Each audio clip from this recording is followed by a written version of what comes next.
sa sore nanti bio na sakeka ho bio abusuafo what the bomb chidom ebe ma donti ama me vemwa ba bia wo bia na nwumre yetimi abana ya ba besomo me din no ensign na ya bo mali bia boga wadwenkyere ana onsusu obetimi dia ba bekan wa bra o kan we social media platforms awodo ne nyina so abusuafo yenye brain na finsam no yenkomo ankasa emfa emamo ye shas ye de free man pani na adodanko akufo ado wachima PSC be ma bo ada na tena ye na man pani dia to ya se Ghana ban odonfo ya dom ema sese de eja yensa akwakoso sika bi so a ye wiase nyina ye sika krabe about Bank of Ghana penny for and assume dia ma Ghana ma de hia ye de eba baby rura ye kwa yom na timia bom ye kwa ye ho nsensem ejina bran ba ka hye so a enche bia na man pani na adodanko akufo ado kwa ya mamre ne amane a planting for food and jobs ne fa etosumi no opa hontoma e ma che so motie akuafo sumu na akadweta o ma edema akuafo no de akwakoye adwuma eno nam so mama mpeni na adodanko akufo de to jase odonfo ya dom be $350 million bi aba ne nyina o de kwako ruakuyum se be no my Ghana ye kwa ye ho nsensem be jane na so mampeni na adodanko akufo ado.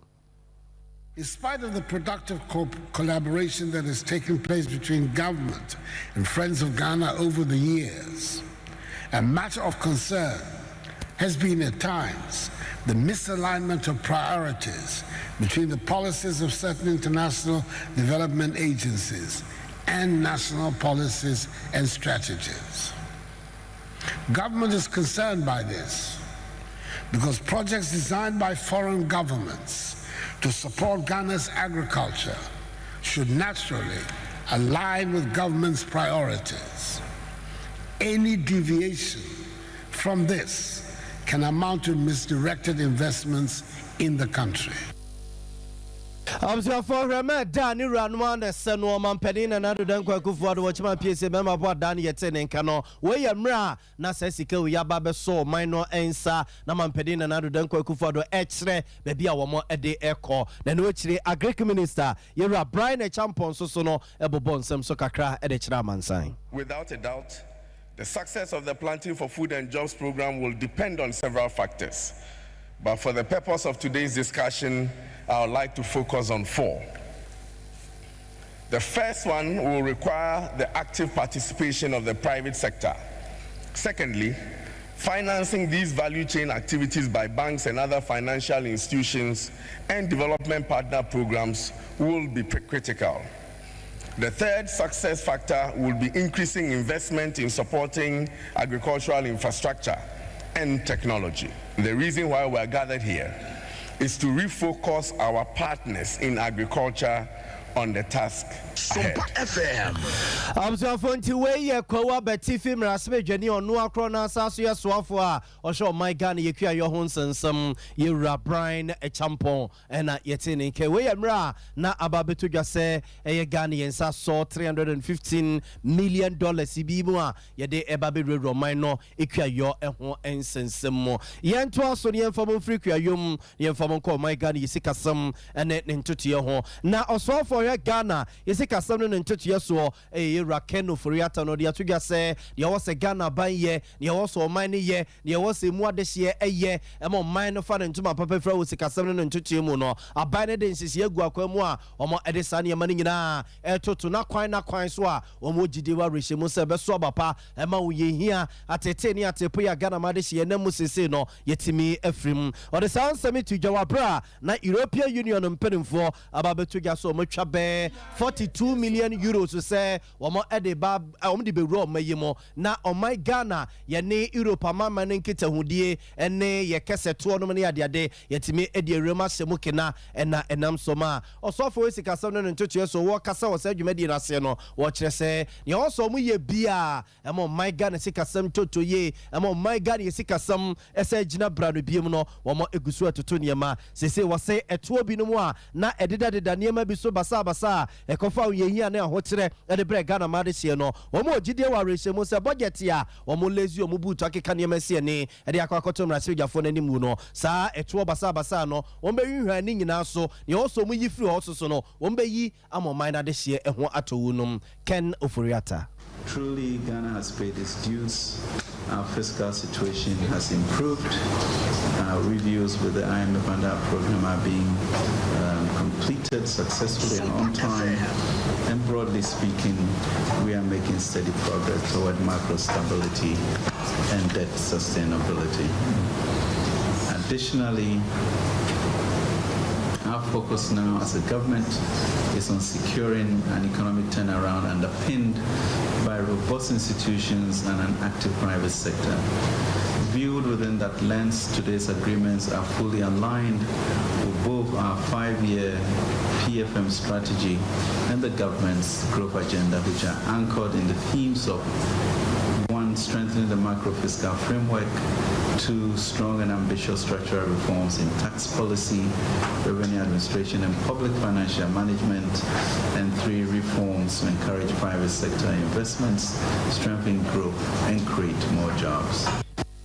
I was your phone to weigh Ghana, so for way, Sika Southern and Tutia, so you're rocking of Riatan, yet 10K, way Mra, not European Union and Pedin for Chabe, 42 million euros to say, or more infamous wrong, may more, now on my Ghana, Yani Europe, Mamma and Kitten with the cassette tournament at the day, yet me, Edia Simukina, and I know this answer me to January, or Penny, I will see European Union and Pedin for, and then what Ghana member say, His Excellency Ikad, a Razali, so no, at the end some to just said, you was a European Union, so ye, at the ball, many piano, or more ebeye, no more upwaye, atuti sika some dia my sebeye, now ye hear near what tradition in the muno, at me ako from Kakra. Additionally, the inclusion of agribusiness in this agreement highlights our shared recognition of the crucial role that agriculture plays in fostering economic growth, providing livelihoods, and ensuring food security. We aim to enhance productivity, increase resilience to climate change, and promote sustainable agricultural practices that will contribute to the overall development agenda. At this juncture, let me stress that the European Union is unreservedly supporting the Planting for Food and Job 2.0 program presented by the Minister under the chairmanship of the President last week, Thursday it is, if I'm not mistaken. Specifically, we shall support. I was going to weigh your penny. I will see European Union on penny for them. Ghana member say His Excellency Ikad Razali and Yetene Kanina. I am Wasrunqua, one of my imagines of the bebo may ya Edika Crano, or more Edibe 42 million euros waba, or more Edibebwa, no my gun, Yani Europe, Mama and Kitten with ye, and the Unkumudiani, a young kofa, Yade Asemukina, and an Obob, Niema Hodwa, a year on Bekoswa ye, a dear asso on my no asene emu. Yet was ye Guswa, Edemusika summer, and the Jedi Huns and Samo, that was your former money to ya, say, and ne a day chat war, October Busumino, ya so don't for ya dom, Naka Chamada, Bujemoje dear Mofusane, the Antiatin Caboni Bianes and Umpe, Etuan and Prisoner with the Etita with the Swa, Etina Nekas ye Rabusume from, the money to ya say, your mind sika Samakako, yes, say no, a Cobana see ye Rabusume from Musanua, why ye petroni, ye diesel, ne, yan from a Javis Abua gas and Pempinuano, ye Rabusume from Musanua, Senebona and Peja, Ayana ete ede ebafom, and it is on performance and for ye. Ye fatu ye honso si e bobo puni anim defo no a omutimi ehwe petete krem e kire se bosumi wei anase bia na watwim ye nu adi anim petro bo no ebekosoro anase bia ebeti abafom anase bia eja odonfo no be ya do ma na gira ba bia ejina no a na ye bopuni wonum no ye ne opani Samson Ada abusiafo ye adwuma o Chamber of Petroleum Consumers say senior research fellow kukudi nkomo e na o kire se ejo mo hwe petete krem ekeka ne masiri ni plus ye times ye come ye equals to no nyame ayadom ma October bosom ye kwakọ remu tina no enya dia petrol bo no ebe pegenemu ena no so a eso enti ebe gina baby egina no a wasi we kra no senyo my Ghana ye sika no a ase na ho ode atia kofom be na wotwe ene na wotwe mienu ne enu a osenka petrol bo no eso tie efze wiase nyina adwama so no wayere bo no eso ate enu ntine nkomo hwe ne mu senka ja Ghana sika ne nya ho ode papa be gina so a enka petrol bo no eso so na so anko basa no ebegyina bebia egyina no a first pricing window for the month of November no say petrol diesel and gas na ebo no begyina begyina bro because e be stable ebo no encosto nti ye nhwe ni mu say ntumu anase entiso bi peba ni ma mienu adwama nso bo no we dey encosto so ati kakra be 1% for petrol diesel and gas but a city no depreciate by 1.32% nti city na ho de na ba from no na ama ebo no eswintment se ka city na ho de no so epeja ni mu dia anka so te odwama anka ebo no fit matter but city na ho de 99 peja ni mu nti na ma ebo no be ye table even though say in a marginal decrease or the world market no but say yeringa kan dey be say good for oil no there na nya dey say in terms of quantity e ba na ebetima poa because all the 40,000 metric tons ba a month enso be bia because month no is 350,000 metric tons nti no dey for the first day I implement it and e ka say emwa and due to our work emwa be seen there Absuafo nti we your penny Samson Adea or ye Juma or Chamber of Petroleum Consumers ya where ye senior research fellow honomo and ana ye ni din komabuza na seja wo mo na ejo mo hwepetete kremetimi kire se na watching you know we ye petrol bo esobete ebepeja ebegina bebia egina no an wo che so yakopon ya domo a e free na aircon no a ye raboso me fufuro ma ye November no petrol bo no nya de a ebi ebeba beka ho ena nya de so betie ebekọ so agina baabi a egina no we no Ghana toto ne niam yie kura no a o senka petrol bo no ahyase etete ede akofom kura we eye petrol wayere ho nsensem ena yakọ akobusa mperimfo no ye to aso ne de manko Ghana Statistical Service mperimfo esoso atena ye na Ghana Statistical Service mperimfo eno mo ebu nkonta bi ede ho nsunsanso aba beto Ghana ma de hie ne mo se afi 2021 no a etwemu no wo mo etena se ekwawuri wa kubusa abrewa plus times keka ne masie ne ekohunu se Ghana memu ase ya yetie ene ye wo mu a wo mo titi nkronkro akesiem ene ekumasenum ene enkran ene ne takrade ne sunyan ene chese nkronkro akesie pimu a abusiafo se ne mo kase ensu dokodoko ya mu a wo mbebo agu o made paso akesu iyo akase nyanseni na wade na abusiafo abo mo tese ne enwi abo achechide no wo mo echese nipa be 1.4 million and some ha money aka Ghana mema say in sudoko ya mo so obesore na o se bia owura ne keti akwa ko bie papo na ne ensue ebuse ya chododo ni ade ade se wo mo enya bi wo mo so mo benya bi no chese kwansiri be duasa kwansiri be se yi chese pempem no betwa ansa na sunsu no ne nsa betimi aka bia ne nsa so atimi akwa kabi Ghana Statistical Service mpenimfo e so se so mo ebubu mantam dun sie ni nyina chese mantam a uwramu a nsuo ho dene pa eye North East region no yesi nsuo ho dene pa ya de hye ho no no bra na wono mo ebre ena enye no nko no mo ka ho asem eba ne sebi ya ne ba bia menu mie no sebi ye didi etisi aduane bone ede ma yeyem na se kobotwe ya ma yasa ye be kwa koyi mreku ma no ede ego no toilet wo mo ese chese fiesie bebro eye mpem no mo so no omo HSA and in number 449,849 and abusiafo so mo ekaka omani a omo any toilet e wo fie hono mo enti so ya no sebe mpreduasa so obani a agise public toilet se bi ni wonom so a na jese ne wo ni tua etuo mo sum politin bag wo yigumu sa no a na omane frifie honom na namo no so ba na utira nyeye no wa so why shirt bi twamu a na jese chaka wase musa enti abusiafo we Ghana Statistical Service mpenimfo wo mo enkunta bia wonoma aye free 2021 e de bewura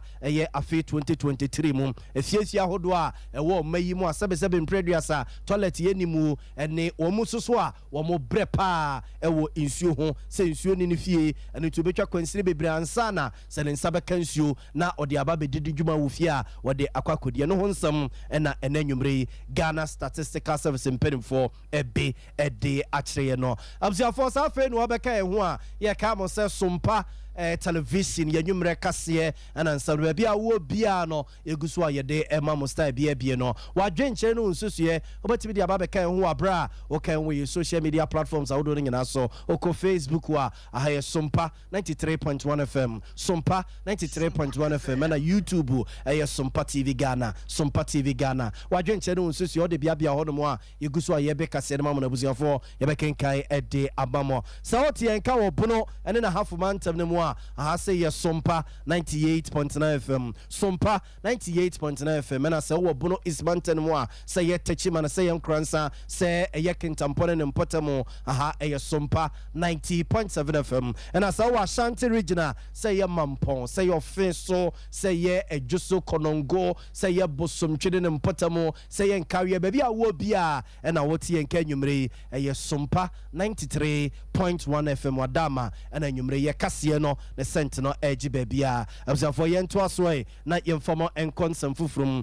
mama ni tua say MPP amanyoko ya hoboa na sese no say wo kan wonsa ko no sa nanum nsia akanefo be se enan anesa na party na tua hene ene ye say henefo kwa kosia na wo mo ase wo mu kokromuti ho hwiata akwakoto ba akwakoye penemu a obedi party nanim edo ono makwako break wo mo 8 na wo mada na sapra wana mawe ne dwedwedwedwedwe no na abado a ebaso no mama ni tua say Vice President Dr. Alhaji Mahmoud Bawumia nani abede se krodom nani bidi a enso jankasa mrikra de wanane a wo chine o my God ne ntuodo ne ntua saso esramanfo so mo fotumi ma no na woni party nanim na onkopre yedo ye ene chese tumi informa MPP amanyuko no na ordinary pro bowo etivido apoye aba awieye na rally oyeye eno de atoja se NPP amanyuko tua ne yesi ayina for enim se ono ene wo experience ya wakwa abato open na wakwa akodi mu nkunim a obetimi edi party nanim edo makọ 2024 elections na enkunimdi aba Vice President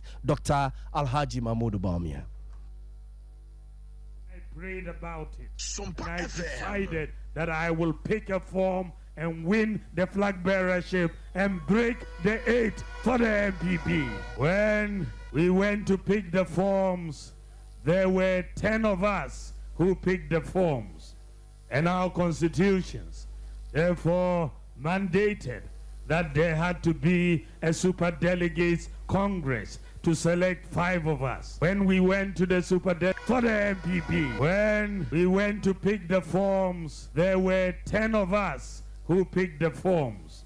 and our constitutions therefore mandated that there had to be a super delegates congress to select 5 of us. When we went to the super delegate, the victory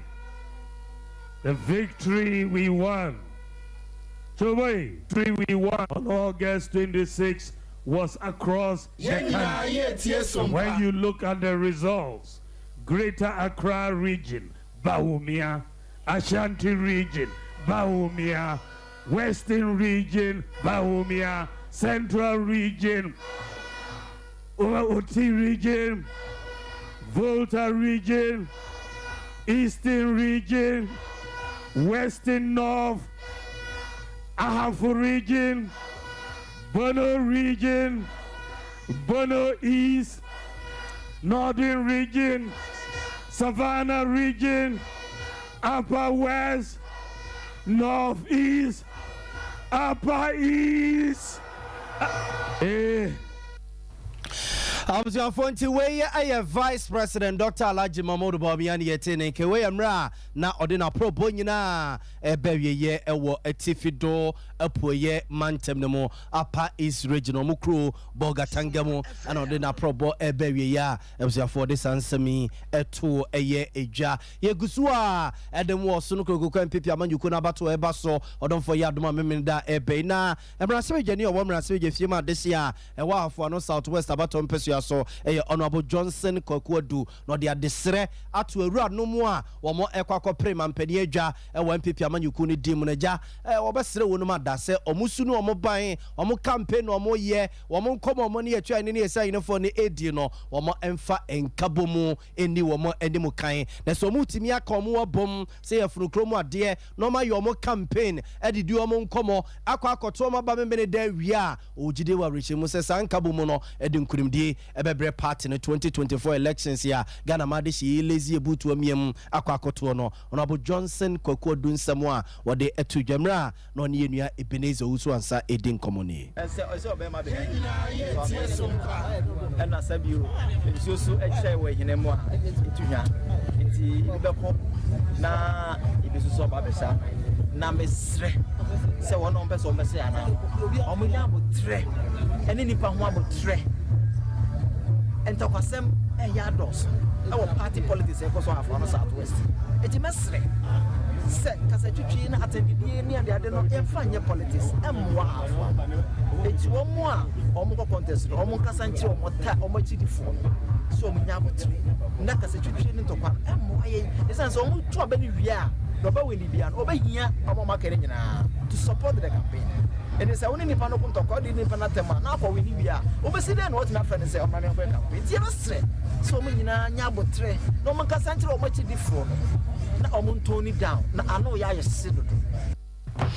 Abzianti we yamraswe jeni owo mraswe jefiema this year war for no Southwest abato mpesu ya so asantema say Honorable Johnson Kwaku Adu and yetene nke we yamra na ja ne small honorable assembly members ne hia no mo issue adwene dia fa mansini no empuntu ho na mama ne tua so no so yamraswe jeni ya ne mansini da na koma so and okobia party na abato eba so nyankopon ya adwa memene dey wo sretu ayine ne yesi ayine fo no sen kabomu ene de nkunimu ebeba ntomo we say enkabomu bedi ahim o memenda abato na wo mo ekwakoto no emu ye to aso ne de makomraswe jefiem na emraswe jefiem chi amehene right honorable Alban Kinsos mana babe na dia to gase kwan bia so emraswe jafo no betena se no mafie o mani kotwa wisi a o mani ti asante mo pepe se sama bia wo sama ne tamfu nso na re wo semu a esi ye wo flamantem ene miamia hodo bi wo eye poemantem a akosombo sutade yesi eye mabuso enu nti yakwa akobie ama adwira manfo adan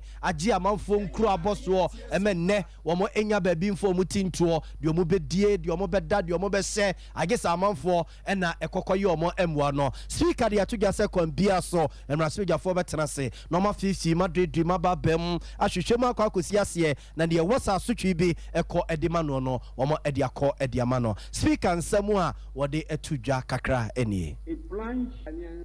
into destitution. The loss of property running into billions of Ghana cedis and the destruction of livelihoods have been devastating. I want to, on your behalf, extend our deepest sympathy to those affected by this calamity. Moments like this, we are reminded of our responsibility as representatives of the people. We will advocate that adequate resources be provided by the state to bring relief to affected persons. I know a lot has been done, still a lot more to do. And together with leadership, we have discussed a few things that Parliament itself will take to support the victims of the flood. It cuts across from the coast up to the north. And so many more constituencies are affected, not just those downstream alone. And therefore, the task is enormous, and we need to work on it together. But let me say that it is unacceptable that an activity as potentially destructive as dam spillage was done without a well-thought-through security and safety preparedness plan. As such, Parliament will take the necessary action to inquire into the matter and make recommendations for the protection of property and life living along the Volta River and Lake and other settlements along riverbed.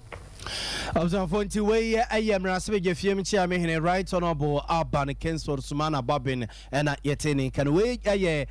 ne asetena mrasbe yafo no ko momo no tua so mo kwa homije mene e no mo ehye o modwumadi ase se ayamrasbe yafo e wo mrasbe jefiem na edom kase no so honorable se chi mensa bunsu a wo yamrasbe jeni o bo mrasbe jefiem adehye a e wo so me abato mpeso ya so majority leader so no edi NPP mrasbe yafo nanim e mo so mo de tudwa se kwan bia ya wo se mrasbe yafo no eboa e man fifi mo koso de siye e wa kosombo ye nam so menso no bunkam de fa so ama kyesa kwa kwasesa amanfo agapade no ne ade of flamantam ne epoemantam baby no wo ebe fifim no mo ade akire na o ma hwese sade no ebi ensibio honorable Osechi Mensa Bonsu. This year we were, thanks to the heavy downpours of rains, we are preparing ourselves for bounteous harvest. Unfortunately, we had this inundation of farmlands, no thanks to the massive rainfall and also the spillage of the Bagri Dam. That certainly is going to compound the food situation in the country. And the hope is that it will not lead to the skyrocketing of food prices to add to the already high levels of food inflation in the country. Because of the fear of breaching the dam, the VRA caused a spillage, controlled spillage of the dam. So the spillage of the impounded water has added to the troubles of those of them living downstream. People have lost property, houses, vehicles, livestock, and even life. And crops have also been lost. So certainly it's going to contribute to the impoverishment of the people down south, that is below the Akosombo Dam. In particular, the communities, the immediate communities. I believe it is important for us to invite VRA to come and fully brief the House.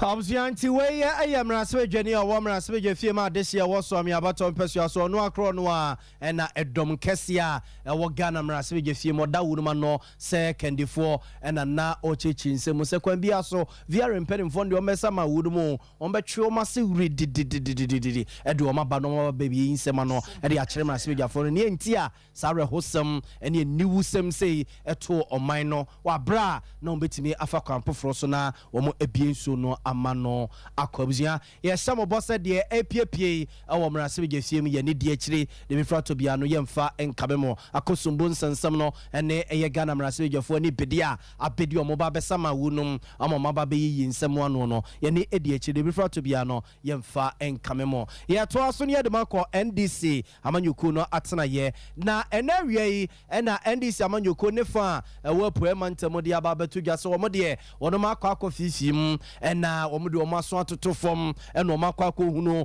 se trend ade no keteche na de a ewo epoemantam ne efa fanti akwa ne efa nsawom ne efa upper west achim ne efa new Durban south ne north ne efa asene manso across ne mpotemo no nyina yesi trend ade ne da biada obeduru ho na amanfo twa obeduru obia na amanfo twa wa hwe ya wadwene be yo se bia condemn fo ya o masesa na de asesa no wo mo eneye sade na ndisi amanyo company fo kire se wo mo de o makwa akotietie mu a ade o maso atotofo mako hu no se nya condemn fo na etwitwa trend ade no ne mo MPP mpanimfo a o mugu kofo dua ene eastern region ho no mo ono ma sede akwa akobo condemn fo ne pa ene ke so mu kotwa no mo makwa akote ba bi kude no mo acheche sa ne ma no na opani a already amansa din komama ndisi amanyo kunu wa poemantemo opani kojo dankwa ene di NDC mpanimfo animu a wo mo ade sansem yeto eye ensemtwefo nim yenkotie ne nsem ene ne nchiremu a wode emaye even MPP fo ni bi kura no a wo mo se wo mo nim se saade no mo ye no eye kro no mo ye den omo bo ya ka engosiaga uba aya adeso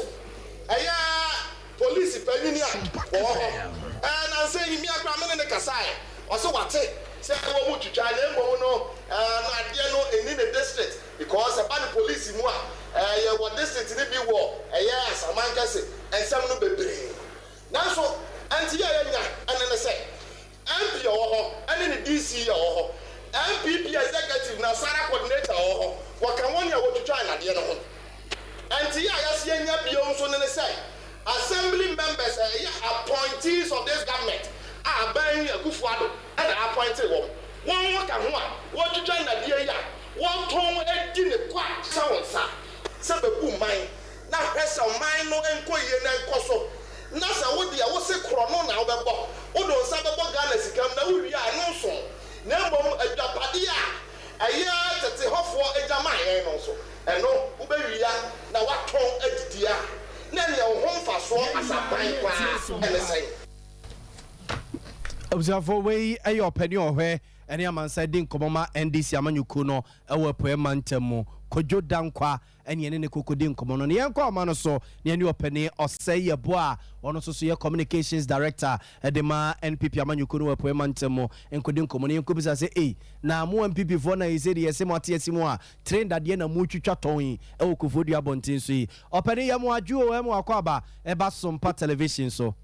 Nini abeba me jesu empom te sen. Erade adome ho ye na so Nyame ada Roma me me ho ye pa. Ye da erade ase na esese de yesemo na mo atia si man pipi mpanimfo am Eastern region na mo twitwa train dade no etontoni yin. Nini me da wase enwumre na ma che wa tiefo. Na meka se me appreciate you give me the opportunity to me respond to entra ye nuanom NPC for etwa etre omanfo. Ye tienie MPP amanyuko ba abamu 2017 na dakwa kufuado ani safi hu ni se obeboa ama railway sector no e develop ama bia puntuo no ayade gina transportation enu nte na me no ka say from Tema to Mpakadan what Eastern region and na do Roma ya standard railway lines wo ho no dia ba oba ko wo ho ka be busa anwo say no NDC for ele obo say ye MPP right eta ye wia eye railway lines no omo abreso 8 years no e dey pa no mo ye fa railway e need omo say ye ni wia de tie ni obanfo ni bi e wia railway lines na eye no kure pe e koso Eastern region na ohwe ewura Gorgesburg apreso a ye wo railway lines ni dia e fa ko foru dia e ko fata ko e bi na monsawam ko fa adansi e ko pie ma tiase the fact na sa corona ecoso no ema MMDC se ho no omo one of their responsibilities is say ombebo abega tade ho pan enu ntino report ni ko eye Ghana police ho eme ko duru mpanifo nim ewo railway eye development ministry ho the mpanifo ye ni through dissect say police any MMDC se ho bridge ni mu asia no ma check it the system on how better e betimi abo sa railway lines ni ho. And my MMDC is the task force say what is a can be a report to an no na police station a bit call a year district assembly. And now me know can say from the regional minister a year respect for the example. What say me crack a year Ministry of a year railway development and any individuals the aqua contractor or make a document. Say Yamom to me say almost for the railway lines now. Or Mount Foley area you take on. Almost finding in a messing for Emma or warehouse. And to contract a German individuals. Now, with him, Oko baby to say a year in Sompa. Yama will be contractor or just in Sompa and there could be a desk. Oba a year mangwa a year train. And no crafting off. And also be contractor a German is the old na. No kwatema oko anyinem tu kokon so a eso a different contractor ye dia ma Ghana for individuals so omuntu ni na na wonim dia titi railway line a modern railway line no ene ne mate eno ti na ban yi ene omo ye standard railway line eno ti do omo tutu no omo de ko eye tema railway ministries no e depo na ye ko western regional esan say ene box site ni manganese railway lines the any to honor mutumi epaso no the dia for repair e the amawo na the aka no e dey go omo warehouse enti we no nya dia MPP ton railway line I go through PPA ama oma go through processor ye fa obi contract as a na on to railway line eti na just railway dade no Mr. Say na just railway dade no a wo mo etwitwa no nyese bia MPP aban na etwitwa akotone se ne NDC for ka wo mo region no ne mum Ministry of Railways no a na etu sa na mo no atutu ni nyina dia for esan say railway dade ni nya dia e ti say brody a wo pasikan no akotwa wo matewase na contractor o ye adwuma no ye friend say and you may know can say they mean documentation in my but yeah say as a regional party no the regional minister do home command Yami Adoma, Thursday, you be provide all the documents, engaging media no, a perfect response to a propaganda you and this in front of a Matthew say, and you're saying, me and Shamoni one see Thursday, no why? Na and you're about to Gabiano, Yasabe Jimunchimu, Yada Senua Daja when Yama Yumre, why? Yo, for way your penny or say your boy, was sharing a man said in common and Pipi Amanyukunu, poem Mantemo, and on associating a quackadin commonwa. What to a year, Chese,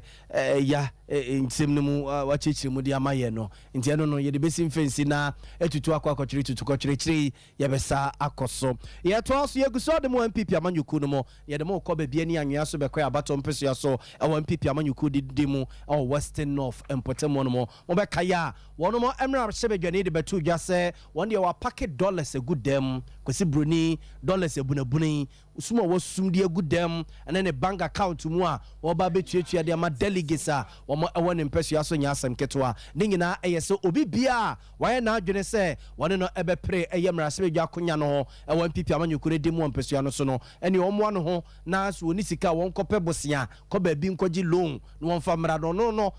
Utiap him, Obetiam pim, Eddie Ametra in any year in a phone. Now, Samia, and Raspe Jenny or Woman Raspe this year, or Babiani and Yasubeka, Baton Persias Bekaye, Honorable Alfred or Bay Boating, Yadodona Salmanesa, Preacher Series, or Ba Ebebekaye, no, the Pepina, Nasunumua, or more Echina Bosso, Ibikra, no Echnese, Baby and Yameka Condi was a special prosecutor, Ebem, no running Samnoa, Wakikane Basa, no Methisim, no need you, Ghana Memosia Yeti, in him says, Yesike, dollar nintiminin yere, Memekan says, see the $90 no, and yet cry, Emma Chese wa bonwa, I pray pranoma, Chese G, emergency, what the hokra woo, ne homeno, akabe trepe, Negesu, Nakabrane, etimi babon tebe casu no, was soon dollars a good dem, a good account to moi, or Babach and qua, Ediama Manfoni, a threat anonymous irons, no officer and cheye, na enona swa, and a MPP man you could run Chedema Bawa, or more one impression so about Bonte, say, or more catch you run, says, Asam no kind, party ni more, or no one now soon is Sikache, and in Sika or Suaswa, and the good demua was so about delegates in Sumano, and a party in Sumano, so may yes, Adiano, or Penny and Yima Jacobwa, and maybe a chemo, now or Casadiman Pipia Manukuno, baby any young Yasubeka, Baton Persian Samoa, or the two Jenny. Omo flene ye no Ghana police BNI special prosecutor omo nyina etumi flene no be kire ba bi kula onya asasika no na se eyo no ane die mpa Omayimla etia corruption say we share obi afunu we share no kudu pass aba o kwa akoto no woman bibintis e ha na won to nko no abato ye nye nsa nti yesle say omo fle ni yo no omo fle no na Ghana Bar Association so papa ye lawyer ti asema waka no enye MPP nko no ogu ye humfia ye twe ye ho afle no me hwehwese Ghana Bar Association so kura no omo ede no befa emla kwan so bi say o ye lawyer die wogu omo animase Abzafona no see ya na first vice chairman MPP Amanyuko no obabiani anwia so beko abaton pesia so opani twumbere maso so de kakra so me kasa as party executive because when I'm your first vice chairman me condemn adna why an outright say or the how brain because pay for say ehun bi da na ma abo asrewa o kan babra no yina no atunje sana na me e Kenya 2020 brand how na man huna yokum wansana etimi ya sa vote ebi wa ko se mem sika san mato aba because ma te say ebi no disika dia obi nko disika ma obi nso nkoto aba nti ebra ye bra pa odom yansa na yenya sa vote we ende enumpa one council bia obejasrele enumpo bra ye bre na we ya no abepa na numa sama kama mansen na Ghana men na te say ono de wabwa no we scapo obechama nkofo no mato aba mande babu party Abzanfonti we ayo penetrum berima oye first vice chairman MPP amanyuku no ewo bebie ni anwea so bekwa yabato mpeso yaso ena yetene ke ni nyina ayo momra sebedwane honorable Alfred Obemboati adodo na saramrane se approach series wona na se book no kro na endia wona na twero ene ya omukoye ayi Novdek ni ade church wasi ha ni book ya ene kenkan yesese di DMP no wo kire se wa pack dollars ye gudem your day ko MP adi twaso adi ni MP wa baba bia na ene wona wo de sika o de betata delegates no nyansem ke 20 no we ye ne party mabinum ensem a wo mo ede etudwa ye twaso ne ye de makọ eye sehwi asafo ye wo sehwi yoso abato empesua so na ebusiafo ansa na ye bekọ sehwi asafo ene ne mpotem no ma ye ni kan enkokro bia ye frene se eye bedu ye woten bato empesua so obono mantem no mo na ebusiafo ya tete se ensu kese bi ato ema ekum nipa miensa ewo empotem hono mo a chese bna amanfo bo enya asem ketwa omo se enura nsuo no a etigu ye wo mayi mo anwumre no a toya ema biabi me se bia wodo pie ho no mo toya ma ade echi anopa nyina na eguso to na ade wana kire eye bedu faumai ene esiofu ye wo ten abato mpesua so obono mantem no mo a ebusiafo nsuo no ekum nipa miensa na opani Joseph Otre eyobia ebusiafo nsemi nani ehunu bi ochechi nsem ere kire yen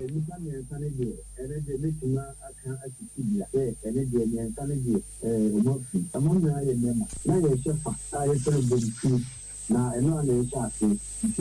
na we give the guy boss go again to customer na so yes echase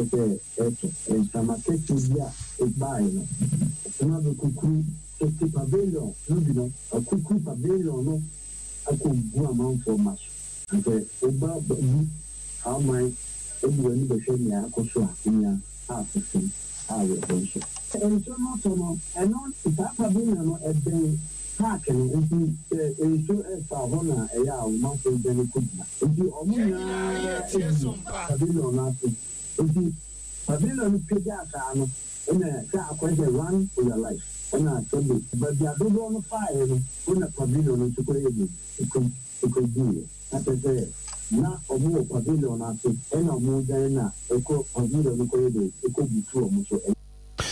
Abzanfonti we ye assemblyman na owo bedu esiofu ye wo tan abato mpesua so opane Joseph Otre ena na ochechi nsemu kakra ede ache na rehosempa ena esiwo sankrunkru iso ne nipa miensemu a ena busuafo ababetu dwase nsu kese eto enra anadwo ede besi anopai o miamia hodo pi no ekum wunu mo ewo ho ye ni de eche de befrato bia no yemfa nkamemo yegina we so na yadan ho atonkra aba yeba nsem pinua akachiri 21st clinic ya sciatica expert ya abusiafo entiri no etwetwewa odo ne kya ya asabia hodo ne nyina mu kumase enkran oboase sunyan enkransa techimana abusiafo yebehw ena mizu ene 5G drink ni yegusu aye no nom enya na wodwa so opebi etu atone ya no afre 0246270221 Herbal Center ere 3 cool capsules abegwa so opebi ato ano afre 020546107107 0546107107 yeda en waba yeba ansem ne pia ka kira abusafo yede be pie mu so.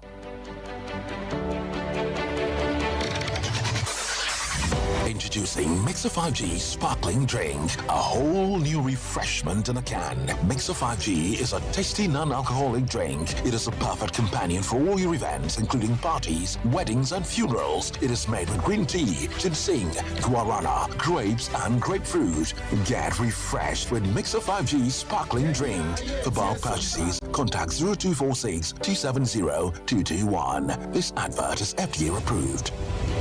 21st clinic yes sciatica expert sciatica no o nerves na wo to ase na fa wo siremu na fa wo nansia besi ase ho no se ho techema eno ene fa ne sciatica na etimi bubu o to ase ka wo se dwe wo sirem wo je ho ba bi a enye na no na 21st clinic ba ye adwuma pa wo mu ye ntia baso bo ma je no Ghana ha ene amono ne enya asem ketewa Womuji international awards ahodo, womuji local awards ahodo. Na anu nso na womu be the only sciatica research and treatment center in Africa. Bibrim hano ebi ni baby a gise 21st clinic in kwa. Womu dia bibidro ene besa o yare no masa de machine aka ho. Eya yare sabia yare bia wutimi de ko ne mama ade ba ko a wo magidi wo mu pa no. Eye sciatica ena stroke nso de kwa. Diabetes ne hypertension ne ade ne ade. Ghana ha baby a wo mu ho. Fre 0540 311 311 0540 311 311. That's a 21st clinic. Wo mu ye sciatica expert.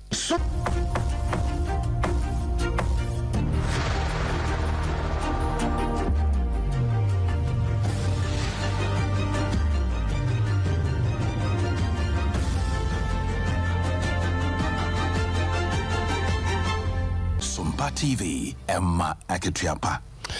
Abzan for Sasso Mama Kwaba Bio Eba Sompa Television Yenumre Ekasie Eso Sautienka Ewa Santamantemo Enemiami Ahodo wa Santia Ahaya Sompa 93.1 FM Sautienka Bio so Bono Eni Afumantem Nemoa Ahaya Sompa 98.9 FM and Asawa Bono Eastia Aso Aya Sompa 90.7 FM Yentwaka Sieno Sumamona Yenko Manoso na Yenkudin Komoka Krienia Obrimpo Kwame Yeboa na ekwa kodi nkomi ya tese sehwe asafo ye wo sehwe oso abaton peso so western of mpotemo no mo ya si e-blog ya obeka sene nso amampeni dada John Dramani Mahama Gonja de second crown watija tagma so pro soro wedie ehya asiese wusisi no ya se ba ko bia kanwuram e opom ho no mo a kese mpedimfo atwitwu mani se penimbone bia wayin from abone wo VIP bus mu a wo mpe ho asem kra kadem pese wono akwa kowie mankwada akwa kotirema akwa kojimu adesua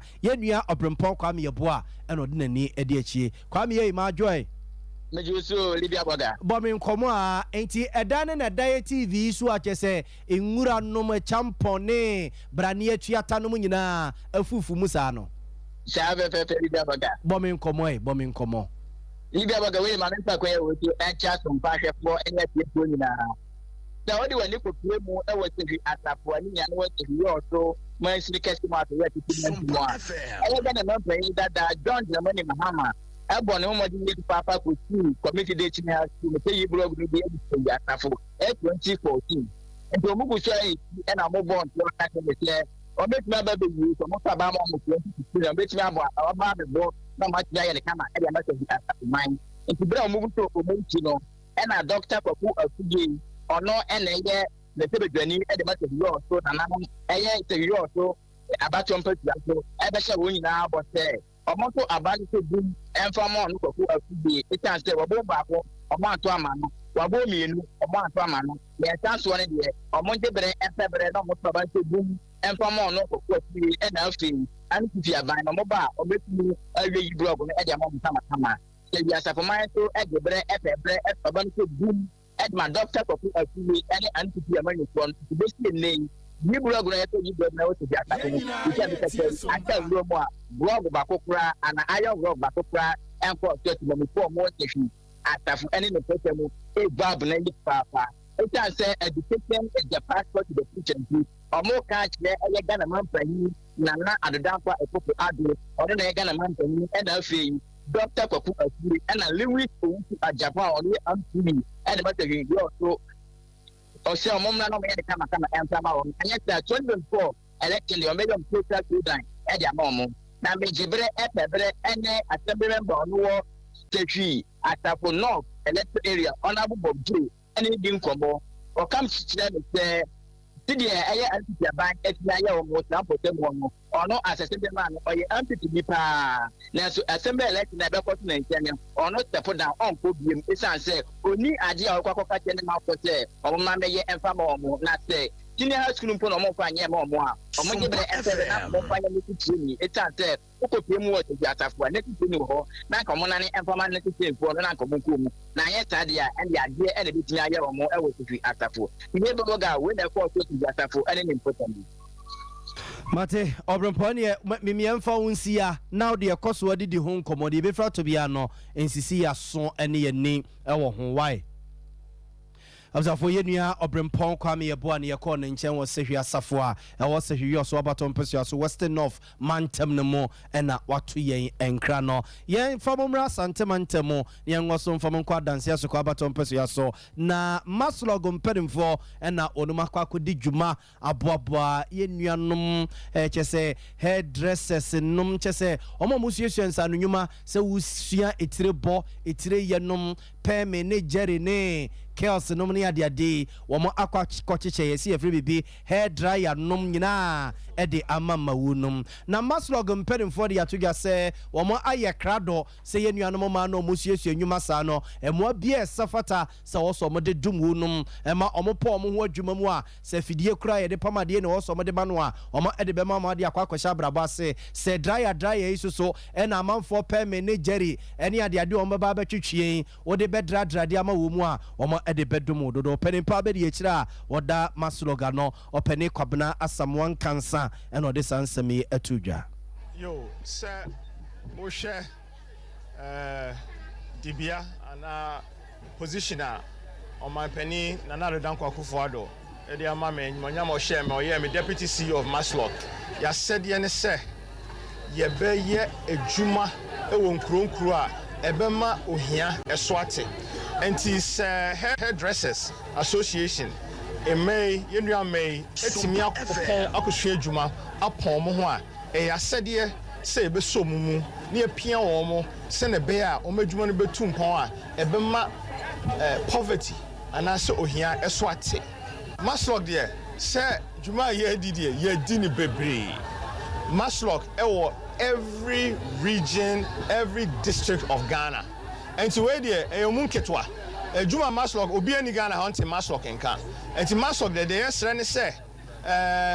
you Gusua ye to Tunyama, ye Shesika, Miss CEO, Honorable Haji Abibata Shani Mahama, or Namoya Boa Pro Cra or Pesca, Asambe. Fonti we penny pabe de yechira wada masloga no penny kwabena samwan kansa ena yete nenke na eno achire ena hairdressers association of Ghana kuno nefa ewa danse asokwa abaton pese aso asantema sei oba penny wada no se president eye mami ogre grace na ogre esoso ene yedi nkomo kakra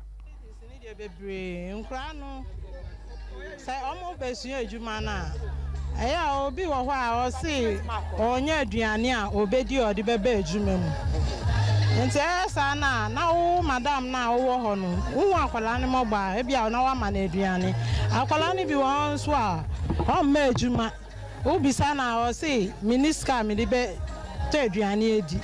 nkwa ne bi won so o mo si o mo ame mo o mo nuanom ne bi ko school nti esa na o ma me ne si was spending award your school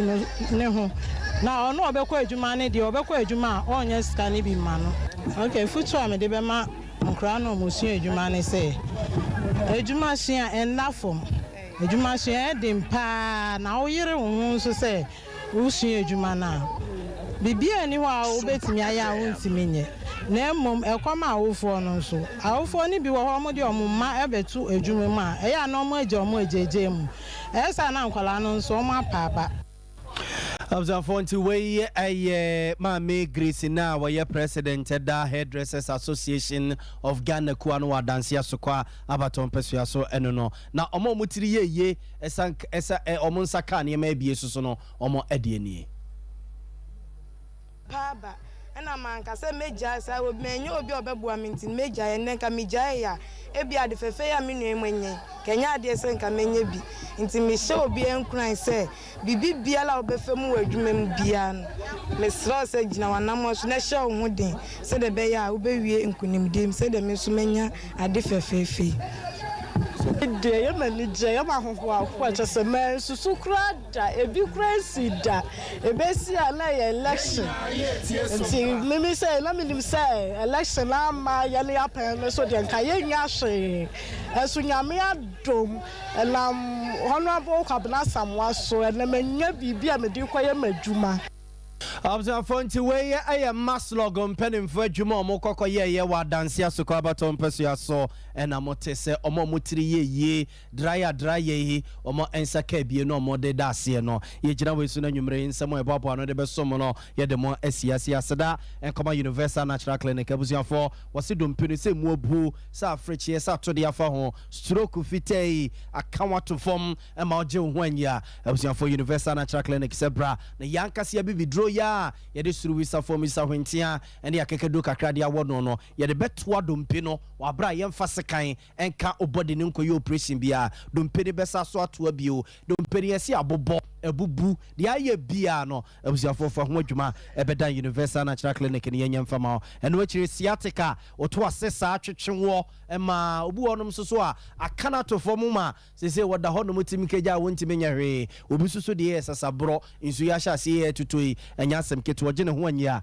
wode wane kire Universal Natural Clinic abusiafo ye de dru be kan ama yade ne adwane malaria no typhoid fever hepatitis ne stomach ulcer no nyina no abusiafo de ho adwuma bedan Universal Natural Clinic ye beye ede ama ya watonsu S-line ye bebo nsuo mu ho no mo ene enin komo 0200158272 0200158272 Express Group ye de utukwan akwa bruchiri obeso ko man bi ti se Canada, US, UK, Australia, New Zealand, Germany, Italy, nom France ne chese o ma bi a opese okosu bia Togo kra no opese okwa fa ho enkrata asem nyina wo de unihwe passport kra uni bi birth certificate kra uni bia Express Group se bra free birth certificate so opese wo mo wo kra no a wo mba wo no ma bibia find ya ma na ye de wo atukwan ene wo mo nin komo wo 0249 000448 0249 000448 and I can have back clinic so ye ayare safie adjuso zongo jansen no mo an ye butu ye adwuma efi adwoada de kusimi menda abusiafo ye se dompe no bone masters ye dompe no adwuma so te ase dompe de ye bia wakwa konya accident and ye se dompe no abu aka osisi nya de asisi ni kura no dompe de betima to abio entire ni mu atete emu adwuma nyina fa bedan I can herbal clinica ye wo adjuso zongo jansen abusiafo yemfa eye edrunka yenkwane hospitalia so ti ase ye de ebibidro so hu ye operation abra yemfa se kankan wo yen no ene ba ne se bia wo kotu dwenom 20 pensi ebisoso te wo so pa etoda so a okon sei etimi dwa wo pa e ma oje ho a enya abusiafo eye I care herbal clinic na me kan for dia ma wo stroke so ena Sophie wo amuada ne pejame kosi awiemu abusiafo kra kwan se ba mawu beba be fa do akwa e kira no paye ne kakra na fu ne kire I care herbal clinic ya wo adjuso zongo junction eno echi omo de paroni ba maba uyobia waist pain sisi ya die wadwuma nyina ye nterase nti ebasa no na sisie ni dwao sasabro fita bi wo so a onya paroni bam na de srasra sa no a eyeb ni padua ni madwuma sa eye bossa obo se hwato se ya fam oto nom so utimi da kama osori a ho denden honam ya no eko na fe hapati no so no wapebia no nom ene wonum tia emonum nkoya wo depi num tia ebe ni padua ni madura ye ni padua ni madwuma ebiebie ntini no mo anane saade ne de ama de bia wa ye fresh enye tobum kwabrane yefu ade a wose Science of Good Living ubewu tena ho na fafu kase ye Science of Good Living kopa party ni benonum abusiafo eno ano no na okọ baby Food and Drugs Authority agisandro we nyina tum enya na wodwa so I care herbal clinic ayaresa fie ajusu zongo janchene ni nkomo 0530 721 165 0530 721 165 na yeno edinko obusiafo kase no siaseda enkoma production team ebo mi chido manwumre ma bia wo bia no etimi ba ye ba besom kuku a tamachi akoso asomwa echinchin fidie de ma me ya Grace de eko television no so na nabosi ebusi esoso keka video sin nyina edisi ni ma eja etumre echiresie ede emam yesem for penny ene yewura sante yebo Benedict medin ede nana ya obo amalibi abogabziafo yadamase amammunity ene hwa enya do yedai ho aba ne de monkai bo kakra amodi aba bedan na to aso